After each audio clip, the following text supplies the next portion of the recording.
इथे आल्यावर मला तेही जाणवलं, कारण मी पण लहानपणापासून सिंगल पेरेंट्स आहे. माझ्या आईने मला लहानाचं मोठं केलंय. एका म्हणजे मी असं म्हणत नाही की एका पुरुषालाही जमणार नाही तेवढं कार्य तिने केलंय. आणि पहिल्यापासून म्हणजे मी 7 महिन्यांचा असताना माझ्या आईचा आणि वडिलांचा घटस्फोट झालेला, तेव्हापासून ती आत्तापर्यंत माझ्या पाठीशी खंबीरपणे उभी आहे. मला शाळा शिकून नोकरीला लागेपर्यंत आणि आता ह्या लावणी क्षेत्रामध्ये उभं करण्यापासून ती माझ्या पाठीशी उभी आहे. खरंच खूप भारी वाटलं सगळी ही मुलं बघून. परत हे सगळे अधिकारी वगैरे, म्हणजे मला टेन्शन एवढं आलं होतं, संस्थेचा कार्यक्रम आहे आणि तिथे मी लावणी सादर करायची आहे. खरंच म्हणजे मी अंकिताला 4 दिवस डोकं खात होतो, अंकिता कोणती गाणी करू. ती बोलली काय घाबरू नकोस, तू बिंदास कर, कारण तू तिथे आल्यानंतर एक आनंदच होणार आहे, कारण आनंद मिळावा आहे. मी पहिल्या लावणीला तिथून गेटमधून निघताना पण अंकिता होईल ना व्यवस्थित.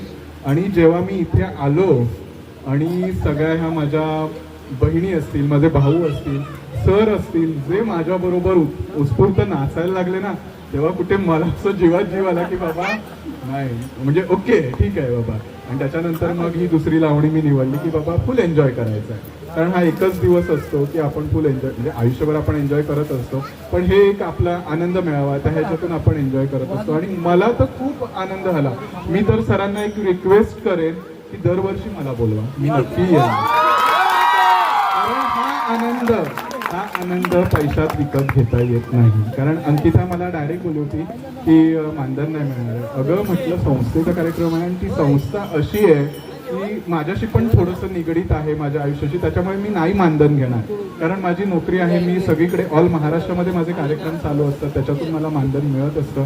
पण अशा संस्थेसाठी मी नाही घेणार मानधन. आणि जे काय मिळालंय ना मला इथे, त्या मानधनापेक्षा पण भरपूर आहे. कारण एक प्रेम, एक आपुलकी आणि एक जे वात्सल्य मिळालं ना, खरंच खूप मी भारावून गेलो. अंकिता मला बोलत होती की तू संध्याकाळचं राहायला ये इथे काल, पण मी आलो नाही. मी कम नशिबी समजेन, कारण जेव्हा मी आलो तेव्हा इथे एवढं वातावरण भारी वाटलं ना. पुढच्या वर्षी नक्की मी आदल्या दिवशी येईल आणि नक्की बोलवणार ना. थँक्यू. बरं, मी माझा प्रवास सांगितला असता थोडक्यात, पण आपल्याकडे वेळ पण खूप कमी आहे. आणि अंकिताने मला मागे सांगितलेलं, आपल्या या कुटुंबामध्ये विराज नावाचा एक मुलगा आहे, त्याला लावणीची आवड आहे. तर मी तिला रिक्वेस्ट केली होती की तो माझ्या शोला येईल का. पण आता तो स्वतःहूनच सांगतोय जानेवारीमध्ये मला 18 वर्ष पूर्ण होतील, मग मी माझ्या घरी जाईल.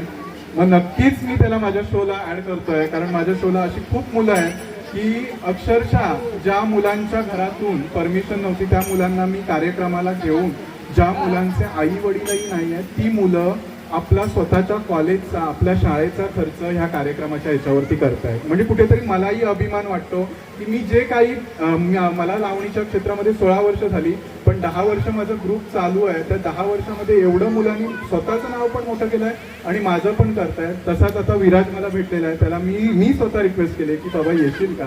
तो तयार आहे आणि त्याच्यासाठी मी एक गिफ्ट आणलंय, लावणीची साडी माझ्याकडून.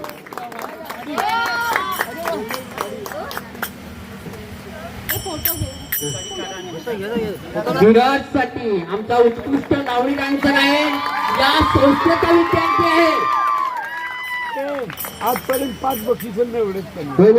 आजपर्यंत लावणीच्या जोरावरती 5 बक्षिसं मिळवली आहेत.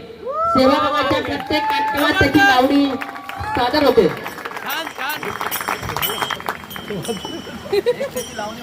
ओके संध्याकाळी हा. मी प्रत्येक इथे मुलांना सांगेन की कोणतंही काही गायडन्स लागलं किंवा काही मदत लागली या कलाक्षेत्रामध्ये नक्की सरांकडून मला फोन करा. मी नक्की हजर असेल इथे, कारण मलाही यायला आवडेल सारखं सारखं. कारण तुमच्यामध्ये रमायला मलाही खूप भारी वाटेल, कारण एक नोकरी, घर आणि हे सारखे शो वैताग येतो, त्याच्यामुळे हे खूप भारी वाटलं. आणि खरंच खूप मला प्रेम दिलं आज, कारण ह्या 1-2 तासामध्ये अजून मी थांबणार आहे. मी जाणार होतो लगेच, पण खरंच मला थांबावंसं वाटतं आणि मी थांबणार शेवटपर्यंत. खूप भारी वाटलं. आणि सरांनी मला सांगितलेलं आहे की पुढेही कार्यक्रम होतील तेव्हा बोलू म्हणून. थोडक्यात एकच सांगतो फक्त, कारण मी आता जो दिसतोय 16 वर्षामध्ये, त्याच्यामध्ये पहिली 8 वर्ष खूप खडतर गेली. एक मुलगा लावणी करणार, समाज मान्यता देत नाही. खूप म्हणजे खूप मला अक्षरशः 12वी झाल्यानंतर मला कॉलेजही सोडावं लागलं, कारण कॉलेजमध्ये चिडवायचे, रस्त्यावरून जाताना चिडवायचे. पण एक जिद्द ठेवा मुलांनो, जे काय तुम्ही कराल ते आपल्याला करायचंच आहे. माझ्या घरातूनही सपोर्ट नव्हता आईचा, माझे नातेवाईकही माझ्याकडे यायचे नाही, का तुम्ही साडी नेसून नाचतो. पण जेव्हा 2012ला महाराष्ट्र शासनचा कलाश्री पुरस्कार मिळाला आणि सगळीकडे नाव झालं, त्यानंतर सगळीकडून सत्कार व्हायला लागले. 2012ला झी मराठीला मराठी पाऊल पडते पुढेला 3 राऊंडपर्यंत होतो.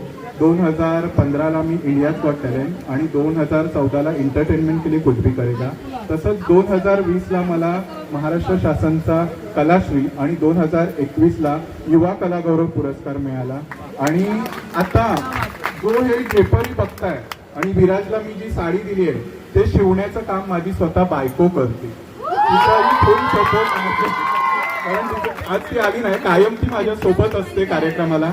आज जरा सकाळचा कार्यक्रम आणि घरी पण गडबड होती, त्याच्यामुळे ती आली नाही. नाहीतर कायम माझ्या ग्रुपच्या आणि माझ्या पाठीशी ती खंबीर असते. आणि आता माझी आई पण फुल सपोर्टिव्ह, आणि माझा पूर्ण ग्रुप, माझ्या ग्रुपमध्ये जवळजवळ 25 ते 30 कलाकार आहेत. ते कलाकार स्वतः कार्यक्रम करून, स्वतःची उदरनिर्वाह करून, स्वतःच्या कुटुंबाचा पण खर्च करतात. तर मी एकच सांगेन की खरंच कोणतीही कला असेल ना, इथे पालक पण उपस्थित असतील, पालकांनाही आपल्या मुलाला सपोर्ट करा.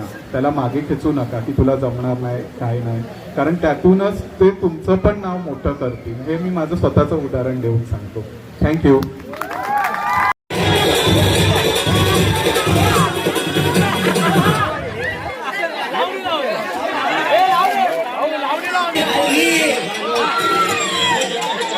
Yeah.